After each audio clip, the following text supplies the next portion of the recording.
Hello friends, स्वागत है आपका हमारे यूट्यूब चैनल जीके ट्रैकर पे। देखिए फ्रेंड्स, जो हमारी सीरीज़ थी लूसेंट जीके वन लाइनर, उसी सीरीज़ का ये हमारा 11वां पार्ट है। अभी तक इसके 10 पार्ट आ चुके हैं। अगर आपने अभी तक उनको नहीं देखा है तो प्लेलिस्ट बनी है, वहाँ जाके आप सभी 10 पार्ट को देख सकते हैं, जिसके अंदर हमने 500 क्वेश्चंस को कवर किया था। काफ़ी समय के बाद इसका ये 11वां पार्ट आ रहा है। इसके अंदर भी 50 महत्वपूर्ण वन लाइनर हैं लूसेंट से।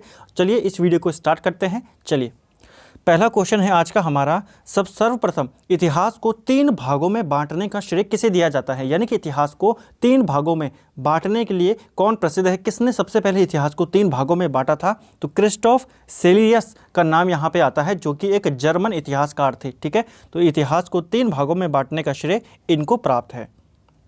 दूसरा प्रश्न है, भारत पर होने वाले हूण आक्रमण की जानकारी भीतरी स्तंभ लेख से मिलती है। यहाँ तक क्वेश्चन ठीक है।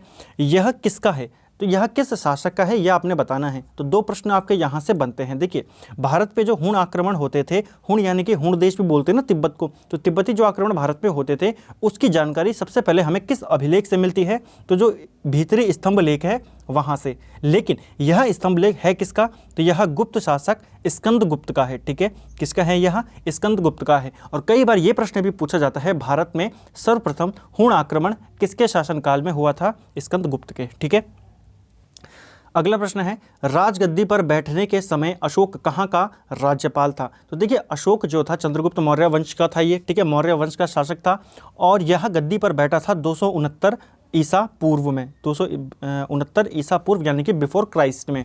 तो उसमें ये कहाँ का राज्यपाल था? यह अवंती का राज्यपाल था। ठीक है, राज्य गद्दी पर बैठते हुए अशोक अवंती का राज्यपाल था। ठीक है, भारत में शक राजा अपने को क्या कहते थे? तो जो शक राजा होते थे भारत के अंदर, वे अपने आप को क्षत्रप शब्द का प्रयोग करते थे। ये आपको ध्यान रखना है, इंपॉर्टेंट क्वेश्चन है। सीधा फैक्ट बेस पे ऐसे वन लाइनर उत्तराखंड में काफ़ी ज़्यादा पूछे जाते हैं। अगला प्रश्न है, किस शासक ने बोधि वृक्ष को कटवा दिया था? देखिए, जो बोध गया में है बोधि वृक्ष, जिसके नीचे महात्मा बुद्ध को ज्ञान की प्राप्ति हुई थी, उस वृक्ष को एक शासक था शशांक, उसने इस वृक्ष को कटवा दिया था। ठीक है, यह गौड़ का शासक था। कई बार प्रश्न बनता है कि इनमें से गौड़ का शासक कौन था? तो वो था शशांक। यह शैव धर्म का अनुयायी था। ठीक है, ये भी आपको ध्यान रखना है। और जो हर्षवर्धन का बड़ा भाई था राज्यवर्धन, उसकी हत्या भी इसी ने करी थी। ठीक है, चले अगला है, तंजौर में राजराजेश्वर मंदिर किस चोल राजा ने बनवाया था? तो देखिए, जो राजराजेश्वर मंदिर है ये तंजौर में है, ये तंजावुर भी इसको बोलते हैं, और इसका निर्माण कराया था राजराज प्रथम ने। और यहाँ जो मंदिर है यहाँ एक शिव मंदिर है। अगला है, सुल्तान की उपाधि धारण करने वाला पहला शासक कौन था? तो सबसे पहले सुल्तान की उपाधि धारण करी थी महमूद गजनी ने या फिर महमूद गजनवी ने। ठीक है, एक ही नाम है। अगला है, किस सुल्तान के शासनकाल में दासों की संख्या सर्वाधिक थी? तो सबसे ज़्यादा दास जो थे वो फिरोज शाह तुगलक के शासनकाल में थे। और इसके टाइम पे जो दासों की संख्या बताई जाती है, 1,80,000 दास जो थे वो इसके दरबार में रहते थे। ठीक है, और इन दासों के लिए इसने एक नया जो विभाग है वो भी बनाया था, दीवान ए खैरात। ठीक है, तो यह विभाग किसने बनवाया था? फिरोज शाह तुगलक ने।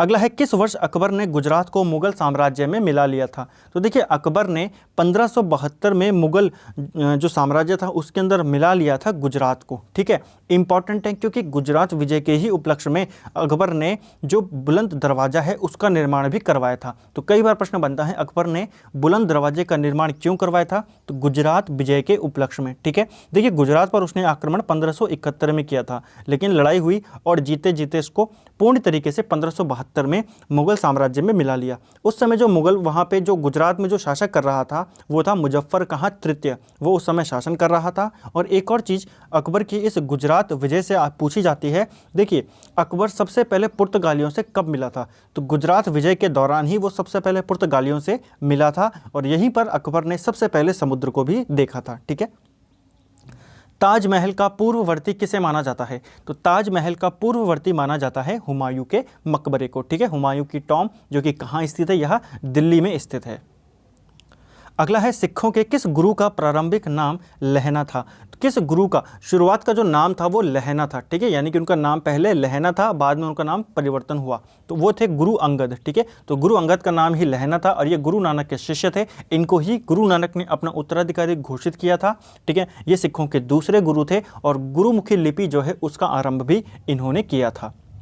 भारतीय राष्ट्रीय कांग्रेस की स्थापना के समय भारत का वायसराय कौन था? तो जिस समय भारतीय राष्ट्रीय कांग्रेस की स्थापना होती है एओ ह्यूम के द्वारा, क्योंकि आपको पता है एओ ह्यूम ही कांग्रेस की स्थापना करता है, ठीक है। उस समय जो भारत का वायसराय था वो था लॉर्ड डफरिन, ठीक है।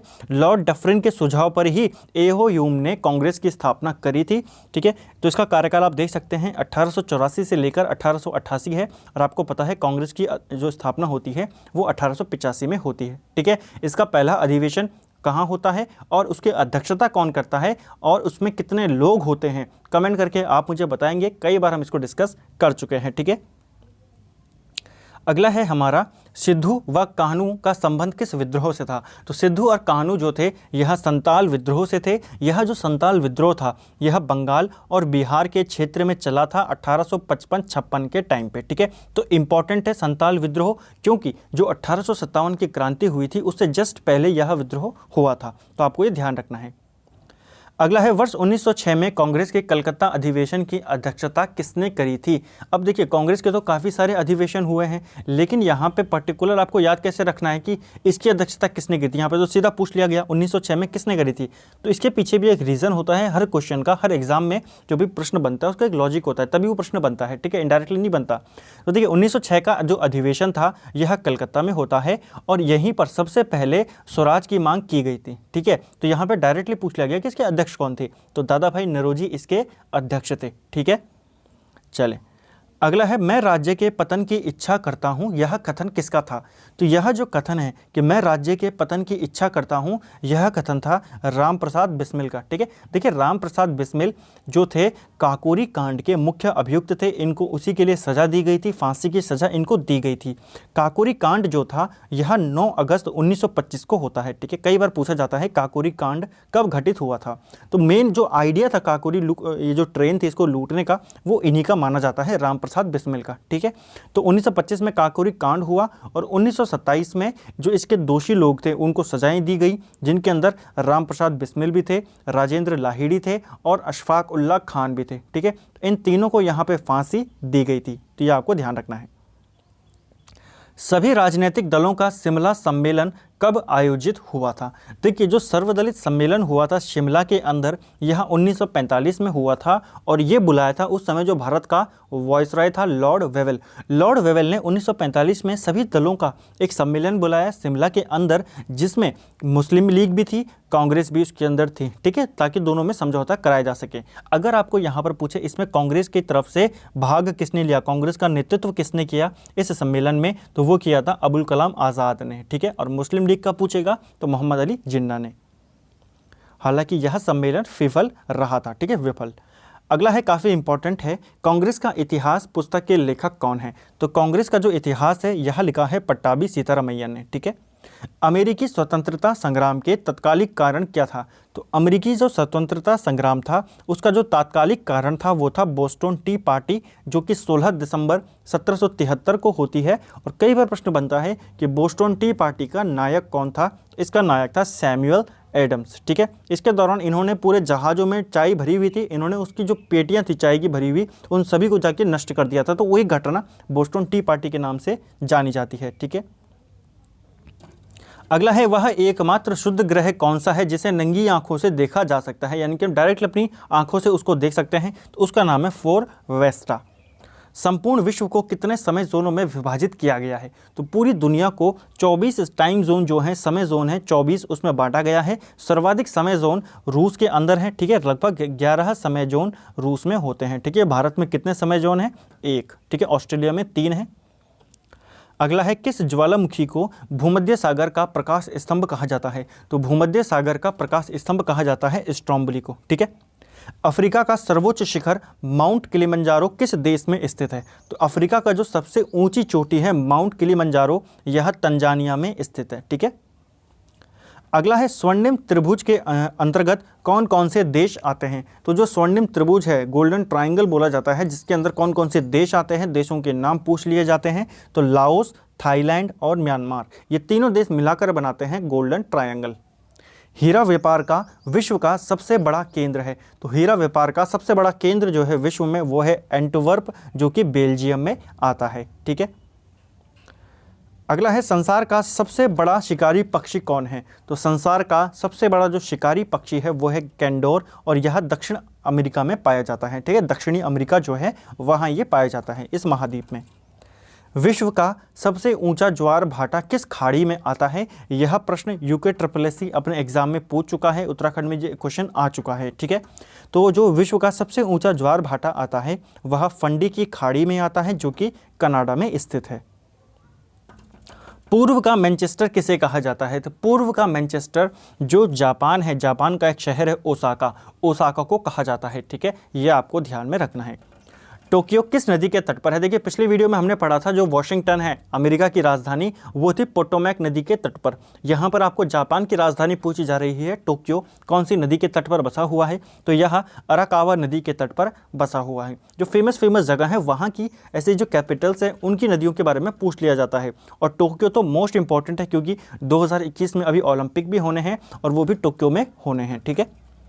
भारत का उत्तर से दक्षिण में विस्तार कितना है। तो जो भारत का उत्तर से लेकर दक्षिण तक विस्तार है वो है 3214 किलोमीटर। ठीक है, और अगर बात करेंगे पूर्व से पश्चिम तक, तो पूर्व से पश्चिम यानी कि उत्तर से दक्षिण, यहाँ पे ऐसे में भारत की लंबाई कितनी है 3214 किलोमीटर, और पूर्व से पश्चिम तक जो भारत का क्षेत्रफल है वो है 2933 किलोमीटर। ठीक है।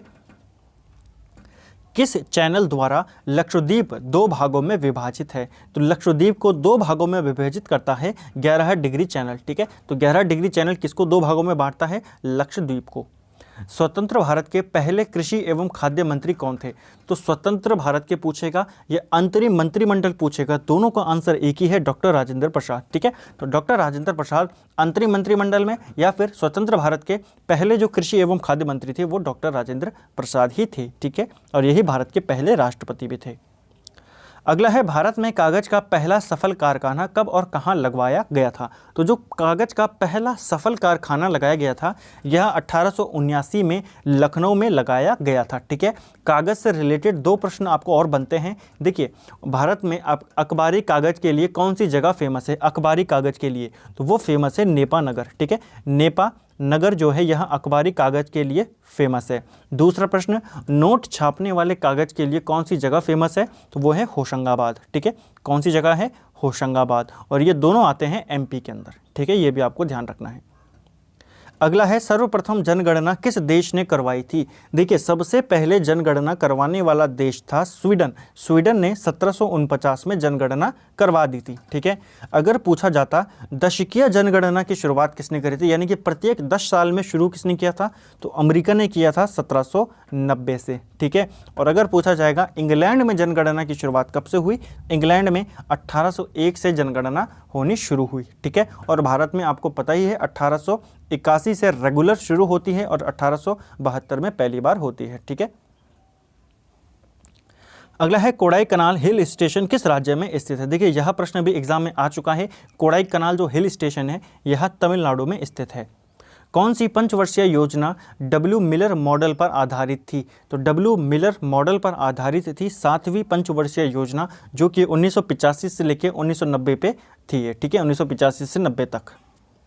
गरीबी भारत छोड़ो अभियान कब शुरू किया गया था। तो ये देखिए एक अभियान शुरू किया गया था गरीबी को ख़त्म करने के लिए, गरीबी भारत छोड़ो। इसकी शुरुआत की गई 11 अक्टूबर 2017 से। पंजाब नेशनल बैंक की स्थापना कब की गई। देखिए पंजाब नेशनल बैंक की स्थापना लाला लाजपत राय ने करी थी, ये आपको याद रखना है, काफ़ी इंपॉर्टेंट फैक्ट है। दूसरी बात, इसकी स्थापना 1894 में की गई और भारतीयों द्वारा पूर्ण रूप से भारतीयों द्वारा प्रबंधित यह पहला बैंक था। ठीक है, अमेरिकी स्टॉक एक्सचेंज नास्डैक में सूचीबद्ध होने वाली पहली भारतीय कंपनी कौन सी थी, यह प्रश्न भी एग्जाम में पूछा जा चुका है। तो अमेरिकी स्टॉक एक्सचेंज के अंदर जो उनका एक स्टॉक एक्सचेंज है एक, उसका नाम है नास्डैक। तो नास्डैक में सूचीबद्ध होने वाली पहली भारतीय कंपनी थी इन्फोसिस। केंद्रीय एगमार्क प्रयोगशाला कहाँ स्थित है, तो यह प्रयोगशाला नागपुर में स्थित है। संविधान का कौन सा भाग संविधान संशोधन से संबंधित है? काफ़ी इंपॉर्टेंट क्वेश्चन है, काफ़ी इजी क्वेश्चन भी है। तो संविधान संशोधन से रिलेटेड भाग है भाग 20, जो कि अनुच्छेद 368 आता है जिसके अंतर्गत। ठीक है, भाग 20 है, अनुच्छेद पूछेगा 368। लोकसभा में एक दिन में तारांकित प्रश्नों की अधिकतम संख्या कितनी हो सकती है? तो जो तारांकित प्रश्न होते हैं उनकी एक दिन में मैक्सिमम संख्या 20 होती है, यानी कि आप एक दिन में मैक्सिमम 20 तारांकित प्रश्नों को पूछ सकते हैं। ठीक है, अगला है 73वें संविधान संशोधन के बाद पंचायती राज अधिनियम का निर्माण करने वाला पहला राज्य कौन था? तो जब जो पंचायती राज था इसको संवैधानिक दर्जा दे दिया गया था 73वें संविधान संशोधन के द्वारा, उसके बाद अपना पंचायती राज अधिनियम बनाने वाला जो पहला राज्य था वो था कर्नाटक। आप मुझे कमेंट करके बताएंगे उत्तराखंड ने भी हाल ही में अपना पंचायती राज अधिनियम बनाया है, कब बनाया है कमेंट करके आप मुझे बताएंगे। ठीक है, डेट सहित। अगला है झंडा गीत झंडा ऊंचा रहे हमारा की रचना किसने करी है? तो जो हमारा झंडा गीत है झंडा ऊंचा रहे हमारा, इसकी रचना करी है श्यामलाल प्रसाद गुप्त ने।